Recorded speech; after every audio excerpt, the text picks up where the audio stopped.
Bom, mais um palestrante aqui com a gente, o Guilherme Costa Moraes, que é secretário de Defesa Civil e Proteção de Petrópolis, que ministrou uma palestra para a gente sobre estratégias institucionais para prevenção e resposta a eventos hidrológicos. Obrigada por estar aqui com a gente, né? Uma palestra super importante, mostrando várias ações implementadas em Petrópolis, mostrando similaridades, né, com Ouro Preto. Guilherme, bem-vindo. Eu quero que você fale um pouco, né, do que vocês estão fazendo em Petrópolis, né, dessas ações e como isso pode ser utilizado, né, em outras cidades. A gente entende que esse seminário é um espaço para conhecimento, para troca de experiências, né, troca de cases de sucesso. Então conta pra gente um pouco, né, o que você fez, o que vocês fizeram lá em Petrópolis e como essas ações, né, porque os desastres a gente sabe que acontecem em todos os lugares, se assemelham também às regiões aqui de Ouro Preto. Primeiramente agradecer estar aqui, né, falando de Defesa Civil, falando de Petrópolis. Eu acho que o grande desafio para Petrópolis é a gente entender que uma Secretaria de Defesa Civil ela é forte quando ela faz todas as ações de Defesa Civil. Então a nossa preocupação lá, e eu na qualidade ali atualmente como gestor, e eu faço questão muito de agradecer a equipe que eu tenho, o comprometimento, o trabalho que eles exercem, né? É importante você trabalhar todos esses eixos. Então a gente tem trabalhado muito na parte de prevenção, né, com política de prevenção, mas o que a gente tem apostado muito é na preparação da população. Então, assim, fazer medidas que você traga as crianças, os adolescentes para essa temática da defesa civil, que elas entendem os chamados da defesa civil. Quando eu falo chamado, a gente chama de alerta e alarme mesmo, entendam o que fazer num aviso da defesa civil, fortalecer o setor de monitoramento, que ali se inicia todo ali o pré-impacto, né, para você poder realmente dar aquela resposta adequada para a sociedade e também articular junto com todos os órgãos, seja na federal, estadual e nas secretarias municipais, autarquias, empresas de economia mista, que eles fazem parte desse sistema, né, que seria o gabinete de crise para a gente poder gerenciar aquele evento adverso. Claro que quando a gente fala em verão, a gente fala de um desafio muito grande, né, que a gente tem aquelas chuvas que acontecem de repente. Mas quando a gente está de frente com uma frente fria, uma zona de convergência Atlântico-Sul, a gente tem a obrigação de preparar a sociedade, porque a gente já tem um prenúncio daquele possível evento adverso. Então, assim, é importante essa articulação. Então, a gente tem trabalhado muito isso, na abertura, na comunicação bem clara, bem direta com todos os envolvidos, orientando a população, né? Na palestra, por exemplo, teve um momento ali que eu falei da importância da nossa rede social, o que comunica, né? A gente vive uma sociedade que é muito mais fácil ela estar no Instagram do que ela estar exatamente vendo uma televisão. Então, assim, essa comunicação através da rede social é fundamental. Então, a gente fomenta muito as pessoas seguirem a página da Prefeitura, a página da Defesa Civil de Petrópolis, para que elas possam ter os avisos ali. E a gente faz muito card, né, com educativo, né? Numa chuva, o que fazer? Se você se deparar num lugar alagado, o que fazer? Choveu forte, o que eu fazer? O que é um ponto de apoio? O que é uma rota de fuga? O que é uma mochila de emergência? Então a gente vai pegando a rede social como um grande aliado nosso para a gente fazer essa comunicação com a sociedade. Ontem eu conversei com o José Morenga, né, que palestrou aqui também, conversei com o Godinho, conversei com a Amon, e todos eles batendo nessa mesma tecla de que a população precisa ser informada, a população precisa conhecer, né, saber identificar os sinais de chuva, de calor extremo. Aqui a Defesa de Ouro Preto, a Defesa Civil, ela tem esse trabalho nas escolas também, porque é a nossa próxima geração, né? Então, se a gente não consegue, talvez, atingir toda a população, a gente tem que começar de onde que dentro de casa as crianças, mãe, você está entendendo? Você está vendo? Nossa, eu aprendi isso na escola. Então, assim, todos vocês têm batido muito nessa tecla, acho que o seminário tem trazido muito isso, de que essa prevenção ela começa com as pessoas, não só dos órgãos, né, atuarem, fazendo o trabalho deles, mas as pessoas saberem também identificar, se protegerem, né, e conseguir apoiar um ao outro. E falando um pouco sobre, né, a Defesa Civil de Ouro Preto, da atuação do órgão aqui na cidade, do seminário, o que você está achando das palestras? Né? Você participou ontem, você palestrou hoje, está participando também. O que você acha desse seminário, né, de trazer esses assuntos e de ter essa participação assim, de vários municípios mineiros e de outros estados também aqui com a gente? A primeira é parabenizar. Eu acho que a iniciativa da Prefeitura de Ouro Preto, através da Defesa Civil, é fundamental. Acho que a gente tem que ter um espaço para que a gente possa se reunir e discutir defesa civil. Então as palestras elas servem como uma troca de experiência. eu tenho certeza já que eu vou sair daqui levando para Petrópolis uma experiência exitosa de Ouro Preto, uma experiência exitosa de Campinas. Então, assim, todo mundo pode contribuir um pouquinho para você fortalecer com essa troca de conhecimento da sua defesa civil. Né? Disse aqui em um certo momento na palestra, né?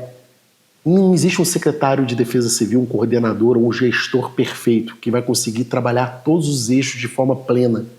Mas tem que entender que essa ideia que nasce de um seminário, você pode levar para o seu município e pode convencer o chefe do executivo ou o teu secretário, caso você não seja, para você ter uma abordagem diferente daquilo ali.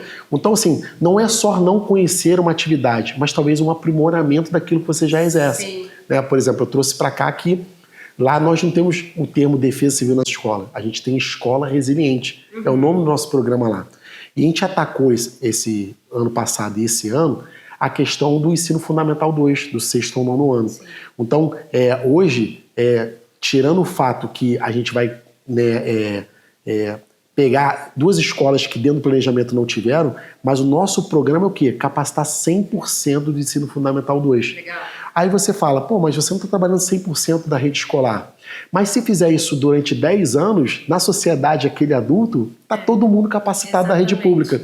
Então, assim, é um trabalho que tem que ser consistente e persistente para que você mude uma realidade local. Né?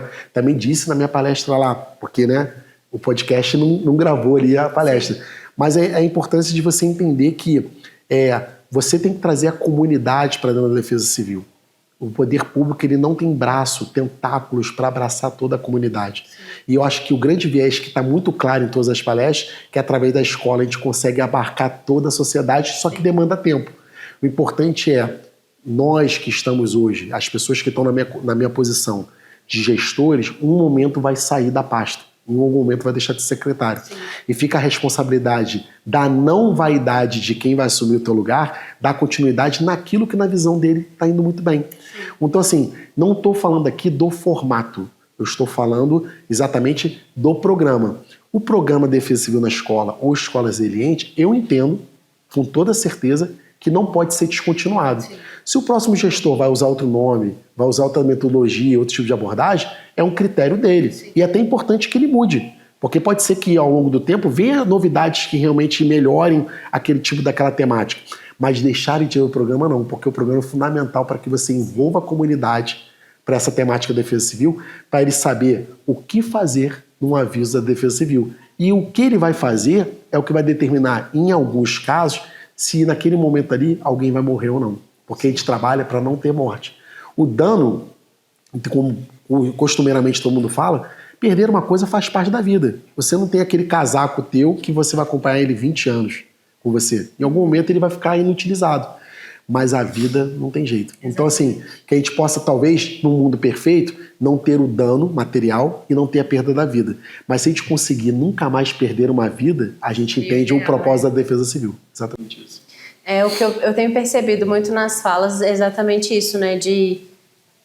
A gente entende que 90% das decisões são tomadas pelos governos. E os governos são pessoas que estão lá temporariamente. E entender que esse papel da defesa civil, né, das pessoas é de implementar ações e conscientizar a população de que uma hora vai acontecer, você precisa estar preparado e se você estiver preparado para essa situação, você age dessa forma. Então, acho que todos chegaram nesse consenso, né, de que todas as pessoas não trabalham sozinhas. Né? Da mesma forma que você está secretário agora, você pode voltar a ser só um morador da sua cidade de Petrópolis e precisar da ajuda do governo nessa situação. Então, eu acho que além de preparar a população, colocar, você talvez hipócrita, mas colocar um juizinho na cabeça dos governos de que as ações elas precisam ser continuadas quando elas fazem sentido. E é isso, é preservar a vida. Dano material, a gente sabe que acontece, mas é substituível, né? Mas as pessoas não são.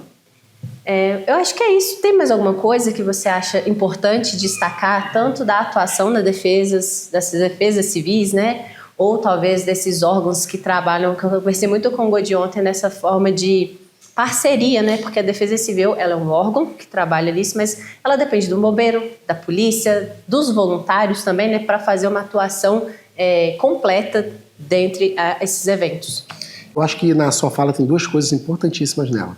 Uma coisa que ficou muito claro para mim, como é que nós, como instituição, vamos falar assim, Defesa Civil, todos os órgãos, como é que a gente amadureceu. Assim, tá muito maduro, você vê que tá todo mundo bem nivelando, assim, tá todo mundo no mesmo patamar, vamos colocar dessa maneira. E o segundo ponto, que eu até falei também na palestra, né? Eu realmente tenho certeza que Defesa Civil não só é o slogan, somos todos nós, porque a Defesa Civil, por ser uma coisa muito plural, vamos colocar assim, é impossível uma secretaria, uma coordenadora de Defesa Civil, fazer Defesa Civil sozinha. Né? A gente tocou aqui na Defesa Civil nas escolas de Ouro Preto. Se não tivesse a Secretaria de Educação, se não tivesse o equipamento público que é a escola, se não tivesse o professor, o programa Defesa Civil na escola não ia acontecer. Sim. Então, assim, não tem como mais trabalhar, nunca teve, na verdade, trabalhar a Defesa Civil sozinho.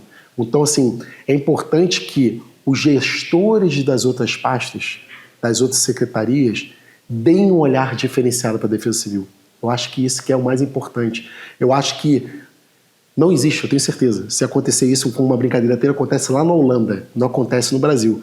Mas que todos os secretários que fazem parte de um município realmente se dediquem e tenham um olhar diferente para a Defesa Civil e tente sempre ajudar, facilitar o trabalho dela. Porque a Defesa Civil é um trabalho comparado com um serviço de segurança pública. Então você está fazendo para a sociedade, é para o morador. E quando fala de Defesa Civil, a gente está falando de vida. Então, assim, é importante que os secretários, os detentores das decisões nas suas esferas tenham um olhar e ajudem sempre a Defesa Civil a desenvolver o seu trabalho. É importante isso. Sem vaidade, sem brilho. Todo mundo encaixa naquele mosaico, né? Naquele quebra-cabeças, todo mundo tem uma pecinha ali para uma figura bonita. E a figura bonita é o quê?